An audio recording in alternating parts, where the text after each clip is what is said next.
മലയാള ചലച്ചിത്ര രംഗത്ത് ഹാസ്യ കഥാപാത്രങ്ങളെ അവതരിപ്പിച്ചുകൊണ്ട് ശ്രദ്ധേയയായ നടിയാണ് ബിന്ദു പണിക്കർ. ഇത്തരം കഥാപാത്രങ്ങളെ അതീവ തന്മയത്വത്തോടുകൂടി തന്നെ അവതരിപ്പിച്ചതുകൊണ്ട് തന്നെ മലയാളി പ്രേക്ഷകർ ഹൃദയത്തിലേറ്റിയ താരം കൂടിയാണ് ബിന്ദു പണിക്കർ. ഇപ്പോൾ ബിന്ദു പണിക്കരുടെ വീട്ടിൽ നിന്നും ഒരു ദുഃഖവാർത്തയാണ് പുറത്തു വന്നിരിക്കുന്നത്.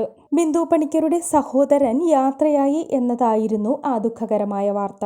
ബിന്ദു പണിക്കരുടെ സഹോദരൻ വാഹനാപകടത്തിലാണ് മരണമടഞ്ഞത്. വരാപ്പുഴ ടെമ്പിൾ റോഡ് കൃഷ്ണകൃപയിൽ എം ബാബുരാജാണ് മരിച്ചത്. 52 വയസ്സായിരുന്നു അദ്ദേഹത്തിന്. ബാബുരാജ് ജോലി കഴിഞ്ഞു വരവേ വരാപ്പുഴ പാലത്തിൽ വച്ച് അജ്ഞാത വാഹനമിടിച്ചായിരുന്നു മരണം.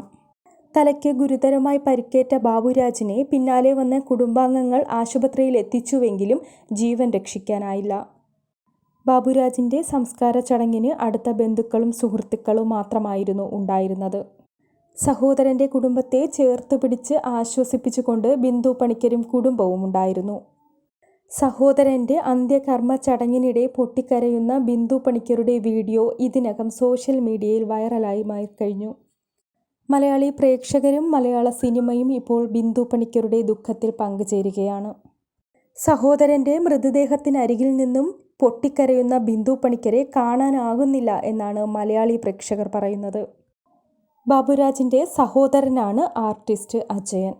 ബിന്ദു പണിക്കരുടെ സഹോദരന്റെ മരണാനന്തര ചടങ്ങുകളുടെ വീഡിയോകൾ ഇപ്പോൾ സോഷ്യൽ മീഡിയയിൽ വൈറലാണ്.